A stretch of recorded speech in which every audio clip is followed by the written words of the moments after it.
রাধে রাধে বন্ধুরা, আমার চ্যানেলে সকলকে স্বাগত। সবাই কেমন আছো? আজ হচ্ছে রাধাষ্টমীর সকলকে শুভেচ্ছা। তাই সকাল সকাল মা উঠে পড়েছে। ঘুম থেকে উঠে মা এখন রাধারানী আর গোপালকে স্নান করিয়ে দিচ্ছে।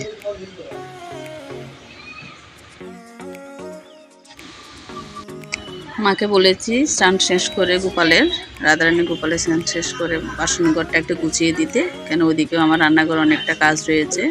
তাই মা এদেরকে স্নান করিয়ে দিয়ে নতুন জামা কাপড় পরিয়ে দিচ্ছে রাধারানী গোপালকে।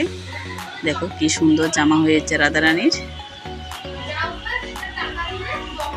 এরপর রাধারানীকে নতুন জামা পরিয়ে দিয়ে খুব সুন্দর লাগছে। দেখো গোপালও নতুন জামা পরেছে, রাধারানীর জন্মদিন বলে কথা। এরপর আমি চলে গেলাম রান্নাঘরের দিকে। রান্নাঘরে দুধ বসিয়ে দিলাম আজকে হাঁড়িতে। এখন রান্না হবে পায়েস, রান্না করবো কুমড়োর পায়েস। তোমরা কুমড়োর পায়ের রেসিপিটা শর্ট ভিডিওতে দেখে নিও। এই পায়েসটা খেতে খুবই স্বাদ। তোমরা এই পায়েসটা একবার ঘরে করে দেখতে পারো। এটা একাদশী দিনও করে খাওয়া যায়, খেতে খুবই ভালো। এরপর আমি আলু বসিয়ে দিলাম কড়াইতে, আলুর দম হবে। এখন আলুগুলো ভেজে নিচ্ছি।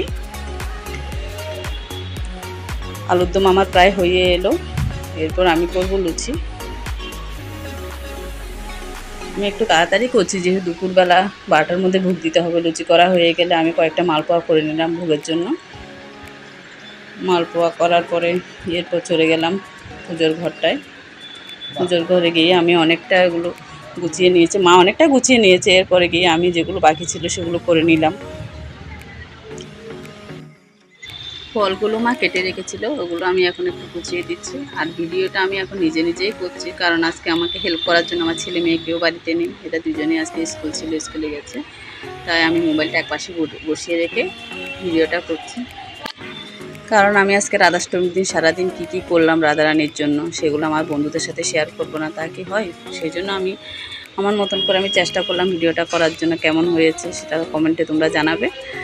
আমার সবটা গোছানো হয়ে এলো প্রায়। এখন আমি ঠাকুরকে আরতি করব।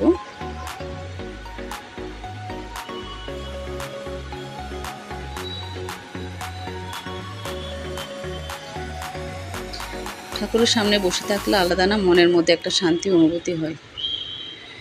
এরপর আমি ঠাকুরকে আরতিটা করে নিচ্ছি। আরতি করার পরে আমি ঠাকুরকে নিবেদন করব।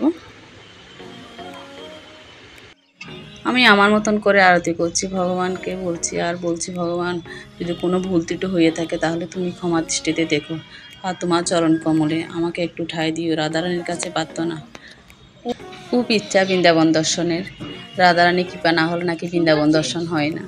রাধারানীর কাছে প্রার্থনা করছে বৃন্দাবনে গিয়ে রাধারানী চরণ কমল আর বাকি বিহারীকে যেন দর্শন করতে পারে, রাধারানী যেন একটু কৃপা করে।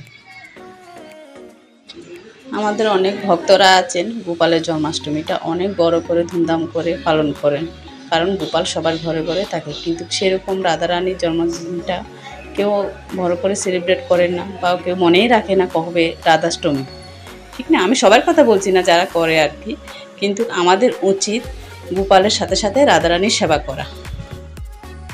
কারণ গোপাল সেবা করলে গোপাল যতটা না খুশি হয়, রাধারানীর সেবা করলে তার থেকে দ্বিগুণ গোপাল খুশি হয়।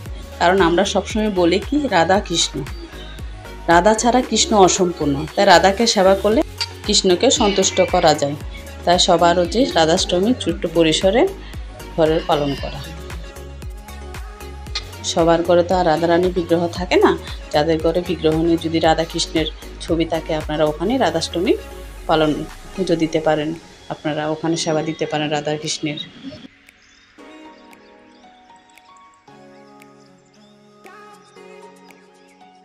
বন্ধুদের সাথে গল্প করতে করতে আরতি আমার প্রায় হয়ে এলো।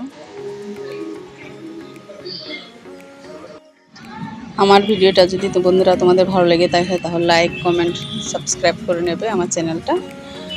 এরপর পূজা শেষ হয়ে গেল। পূজা শেষে মা এখন সবাইকে প্রসাদ দেবে, বাড়ির সবাইকে। আর আমি বসে টিভিতে একটু রাধারানীর কীর্তন শুনলাম। এরপর সন্ধ্যার সময় বসে মালা গাঁথবো, কারণ পরদিন আমাদের গুরুদেবের অনুষ্ঠান, তার নবমী। তোমরা দেখতে থাকো নেক্সট ভিডিওতে পরদিন কী করা হয়। এই অবধি বন্ধুরা সবাই ভালো থেকো।